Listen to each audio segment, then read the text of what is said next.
नवरात्रोत्सव 2023. कुमारिका पूजन कसे करावे? जाणून घेऊया कोणत्या गोष्टी आवश्यक आहेत. देवी पूजन करताना विशेष महत्त्व असते, ते कुमारिका पूजनाला. कुमारिका पूजनाशिवाय देवीचे पूजन पूर्णत्वास जात नाही. कुमारिका पूजन कसे करावे? कुमारिका पूजनात कोणत्या गोष्टी आवश्यक असतात? जाणून घेऊया.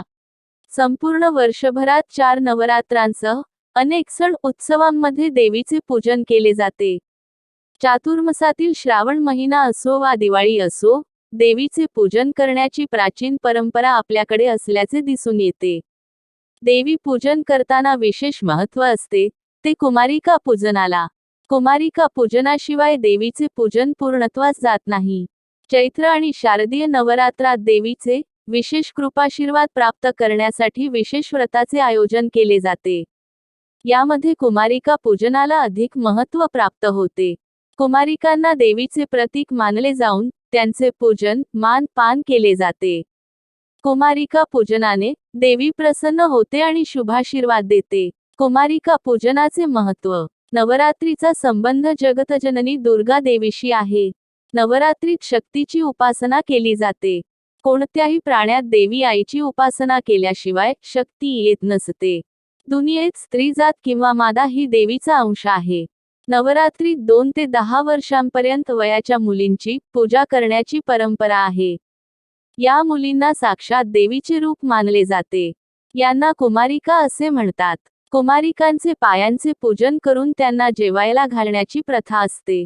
चला बघू वयाच्या कितव्या वर्षी कुमारिका ही देवीच्या कोणत्या रूपात असते आणि तिचे पूजन केल्याने काय फळ मिळते ते.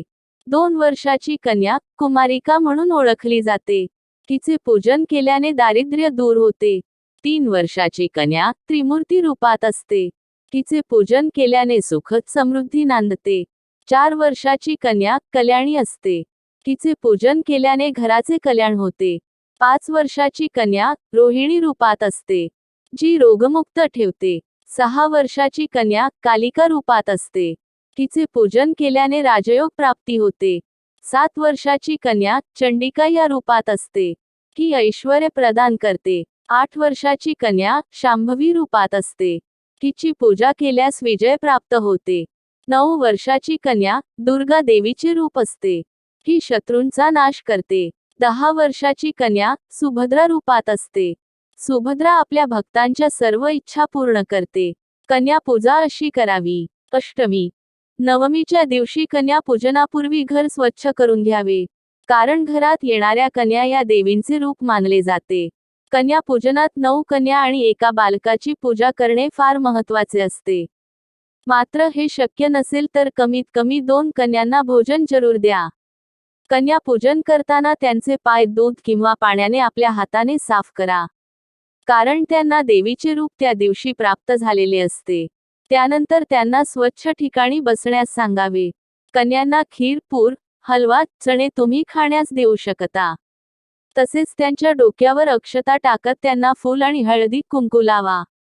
आता त्यांना दान देताना लाल रंगाची ओढणी, फळ, रुमाल स्वरूपात भेट दिल्यानंतर त्यांच्या पाया पडून आशीर्वाद घ्या. असे म्हटले जाते की पूर्ण विधीनुसार कन्या पूजन केल्यास नवरात्र उत्सवाचे व्रत पूर्ण होते आणि त्याचे फळही मिळते.